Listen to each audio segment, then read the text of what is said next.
شوف سبحان الله العظيم باش تعرف الشيطان راه كاين قسما بالله العظيم الا كيدور بينا ليله صباح باش كنعرفونا في السلق.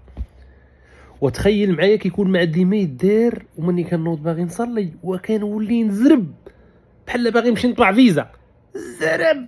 يا ربي تسمح لي على القضيه ما عرفتش علاش اصاحبي. الخشوع ما كاينش الا شي مرات لا دخلتي صليتي في المسجد وكذا كتقدر تخشع لان داك الصوت ديال المقرئ اللي كيكون وكذا وهذا الحرمه ديال المسجد. وانت في الدار صاحبي راه كنلقى راسك حطي راسك بشمله ولا سولوني باش قريتي الركعه الاولى الصوره ما نعرفش. بعض المرات كنعرف راسي انني بحال جوج ركعات ديال المغرب صليت في الاولى مثلا الفاتحه وقول اعوذ برب الفلق حتى الاخرى كنعاود فيها قول اعوذ برب الفلق.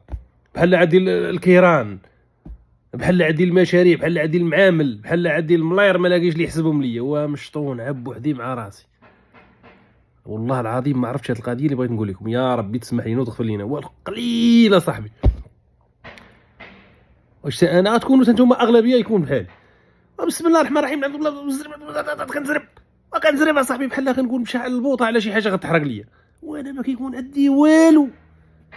غنصلي وغنشد التليفون ولا غنبرك نقاد شي حاجه المهم شي حاجه تافهه مقارنه مع الصلاه لا يمكن باش تكون بحال. ولكن ما عرفتش يا صاحبي.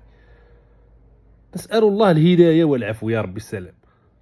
والحق الرب كون بارك مدري انا نوض نزرب على الركعات ونجي نزرب على الركعات ونجي باغي ندير شي حاجه اللي مقارنه مع الركعات ما تستاهلش. ولا انا غنحيد عليا الصلاه ونحيد عليا ديما انا غادي كاينه شي صلايه فينا كنقلب كتقاود وتضربها وصافي وتجي هذا دابا عاد تهنيت راه تقدر تكون يا ربي تسمح لي ما مقبولاش. ونتمنى من الله عز وجل يهدينا ويسمح لينا ويغفر لينا ويدير لينا شي تاويل يا ربي لان مساله الخشوع مساله عظيمه.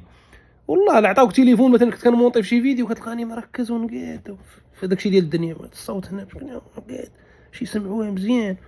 الصار اللي باغي تقاد تصيفط عند الله عز وجل زرب عليها. الوضوء تا هو زرب صفات صافي سالينا. المهم راه كنصلي.